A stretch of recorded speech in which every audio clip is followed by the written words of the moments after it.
Ahead of today's Zenfone 5 launch at Mobile World Congress 2018, Asus hosted a media briefing to tell us about its new phone and directly address the very familiar notch at the top of the device.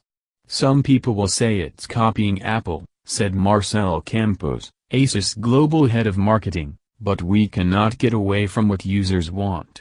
You have to follow the trends." Compared to its own previous hardware, Asus has made a major leap forward in design. The Zenfone 5 fits a 6.2-inch display within the same physical footprint as the 5.5-inch Zenfone 4. That's thanks to a thin bezel design that results in the 90% screen-to-body ratio.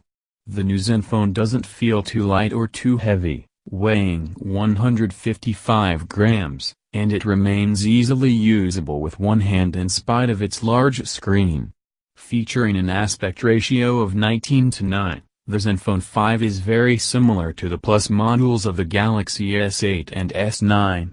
Like those phones, Asus' new handset has glass on both the front and back, however Asus settles for an LCD display, less sophisticated than Samsung's excellent OLED panel. Still, the resolution of the Zenfone 5 is a perfectly reasonable 2246 by 1080, and the display's performance doesn't seem to be too far behind. Like Apple's iPhone X, Asus has a face unlock option on the Zenfone 5, but don't get your hopes up for seeing anything as sophisticated as the Face ID system that resides inside the iPhone. Asus goes for a less-than-flagship spec on the Zenfone 5 processor, using Qualcomm's Snapdragon 636, and onboard storage is limited to 64 GB with a choice of 4 GB or 6 GB of RAM. My highlight from the Zenfone's camera spec is the 1.4-micron pixel size on the main 12-megapixel image sensor.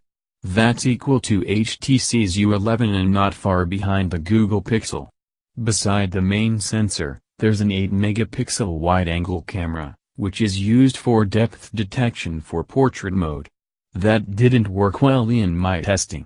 Asus augments all of this with what it calls AI scene detection, which optimizes the saturation, white balance, exposure, brightness, and post-processing based on the particular thing you're photographing.